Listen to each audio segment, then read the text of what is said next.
Hello guys, આજે આપણે જવાનું હતું મૂવી જોવાને નીકળી ગયા મૂવી જોવા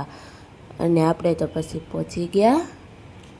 મૂવી જોવા માટે અને સાહેબે લઈ લીધી ટિકિટ અને પડી ગઈ હતી સાંજ અને પછી તો લાગી ગઈ ભૂખ અને ખાઈ લીધું મંચુરિયમ ને પાણીપુરી અને ત્યારબાદ પહોંચી ગયા જોડીઓમાં અને દેખાતો તો મસ્ત જોડીઓ અને સાહેબે લઈ લીધી વોચ અને પછી થઈ ગયા એન્ટર અમે તો ને મસ્ત હતી એસી અને પહોંચી ગયા અંદર ને ચાલુ થઈ ગયું મૂવી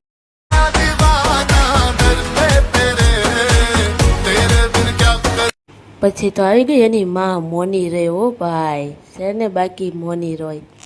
પછી થઈ ગઈ બધાની એન્ટ્રી ને મસ્ત મૂવી હતું અને થઈ ગયું પૂરું અને સાહેબ કે હવે જવું જ નથી અહીંથી હો અને એ તો બેસી ગયા કે અહીંયા તો મસ્ત એસીનો પવન આવે છે હો એ કે વિડીયો ગમ્યો હોય તો લાઈક કરો, શેર કરો.